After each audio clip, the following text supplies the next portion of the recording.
Coucou! Aujourd'hui, j'ai envie de démystifier la communication animale. Donc en fait, mon but, c'est de vous parler de la communication animale.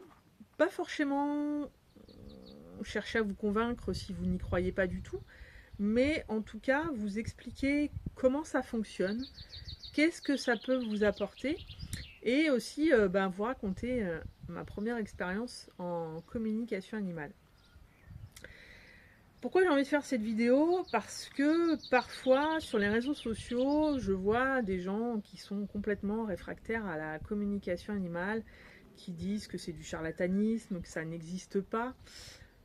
Ok, il peut y avoir des charlatans en communication animale, mais après, dire que c'est du charlatanisme, je suis pas d'accord. Euh, il y a des bons communicateurs animaux. Je pense, j'estime être une bonne communicatrice animale. En tout cas, j'ai de très bons retours. Donc, c'est pas parce que. Alors, je pense que les personnes qui disent que c'est du charlatanisme, c'est soit elles n'ont jamais essayé, voilà, soit ça leur fait peur, peut-être aussi. Ouais, quelque chose qu'on ne connaît pas, qui n'est pas explicable par la science, forcément, ça peut faire peur. Ça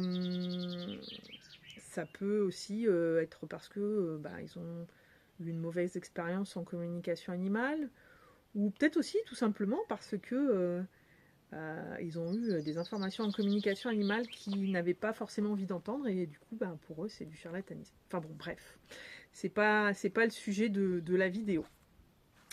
Donc déjà, je vais vous raconter ma première expérience en communication animale. Alors en fait, c'était il y a un petit peu moins de 10 ans, me semble-t-il. J'ai fait un week-end de formation en communication animale, et pour tout vous dire, quand j'en suis ressortie, j'avais pas du tout envie de persévérer dans la communication animale. Je me suis moi-même dit, c'est du charlatanisme. Parce qu'en fait, je n'ai reçu aucune information par rapport aux photos des animaux que nous avions pour nous entraîner lors de ce stage.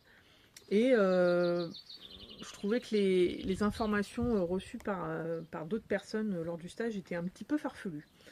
Donc je me suis dit, la communication animale, c'est pas pour moi. Au départ, j'y avais été par curiosité pour voir si, pour me faire une idée de savoir si ça pouvait exister et si ça pouvait être quelque chose de concret. Bon, voilà, j'en suis ressortie en me disant, non, la communication animale, ça n'existe pas, ça ne marche pas. Et puis en 2020, mon chien Dickens est décédé. Et en fait, quelques temps avant qu'il parte, en fait, j'ai voulu me remettre à la communication animale. Voilà. Et là, j'y ai vraiment cru. J'y ai vraiment cru parce que alors, pour tout vous dire, au départ, quand j'ai commencé à me former en communication animale, en 2020, du coup, pour moi, ça a été vraiment là où je me suis vraiment formée, j'ai commencé à m'entraîner avec des animaux que je ne connaissais pas. Parce que j'avais pas envie de communiquer avec mes propres animaux, et en me disant, oui, bon, de toute façon... les informations que tu reçois, c'est parce que tu les connais. Parce que bon, je suis quand même quelqu'un de très terre à terre, j'ai une formation scientifique, donc voilà, je suis ouverte à ça, il n'y a pas de problème, très ouverte même, hein, parce que depuis cette première formation où je n'ai pas cru à la communication animale, j'ai beaucoup travaillé sur moi, je me suis formée à différentes énergies, je me suis ouverte à la spiritualité, si on peut dire, et je crois à beaucoup de choses, et je me rends compte que beaucoup de choses fonctionnent. Mais voilà, je voulais quand même m'initier à la communication animale avec des animaux, et en m'entraînant avec des animaux que je ne connais pas. Donc en fait, au début, je me suis entraînée sur photo, avec des animaux que je ne connaissais pas, comme je viens de dire.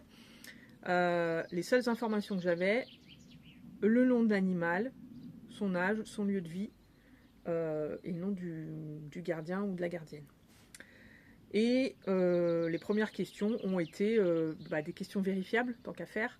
C'est-à-dire, par exemple, quel est le jouet préféré de l'animal, quel est son plat préféré, me décrire son lieu de vie, enfin des questions que en fait la personne qui est avec l'animal, le propriétaire de l'animal, puisse me dire oui c'est juste ou non c'est faux.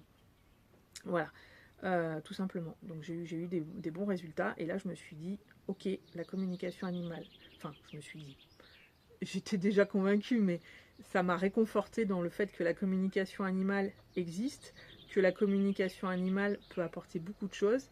Et du coup, depuis, j'en ai fait une de mes casquettes de mon métier, puisque je suis comportementaliste canin, communicatrice animale et énergéticienne. Voilà, donc pour moi, la communication animale, c'est très bénéfique, ça apporte beaucoup de choses. Alors bien sûr, ça ne remplace pas un vétérinaire, nous sommes bien d'accord, mais ça peut aider sur plein de choses, savoir pourquoi un animal a mal, enfin s'il a mal déjà, pourquoi un animal a mal, où est-ce qu'il a mal, pourquoi il a ce comportement-là, parce qu'un comportementaliste est là pour ça, mais parfois, moi personnellement, je sais que la communication animale m'aide beaucoup dans l'explication du comportement d'un chien.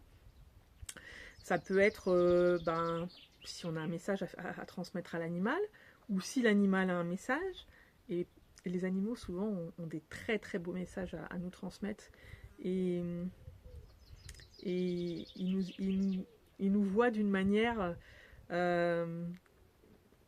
d'une très belle manière de toute façon, parce que souvent les animaux sont toujours pleins de bienveillance, donc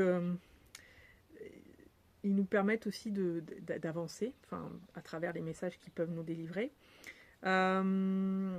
Donc ça peut être savoir les besoins de l'animal, ça peut être par exemple un animal qui mange pas, qui ne mange plus, pourquoi il ne mange plus. Voilà, en communication animale, on peut savoir plein de choses. Alors bien sûr, l'animal a son libre arbitre de répondre ou pas. Et si on fait une communication animale, par exemple, parce que je sais pas, c'est un chien agressif, on veut qu'il arrête d'être agressif, c'est pas avec une communication animale, bien entendu, que ça va se régler. Enfin, on peut lui demander d'arrêter d'être agressif, mais l'animal a son libre arbitre et l'animal est peut-être agressif parce qu'il y a un mal-être derrière. Voilà. Voilà ce que j'avais envie de vous dire. Après, si vous avez des questions sur des choses des questions sur des choses sur lesquelles je n'ai pas forcément été suffisamment claire, n'hésitez pas à m'envoyer un message ou à écrire sous cette vidéo et je vous y répondrai avec très grand plaisir. Et puis j'en profite aussi pour vous parler de mon livre, Mon parcours vers la communication animale. Voilà, dont je vous parle un petit peu plus amplement dans une autre vidéo. Je vous explique pourquoi je l'ai écrit et qu'est-ce qu'il y a dedans. Voilà, je vous dis à bientôt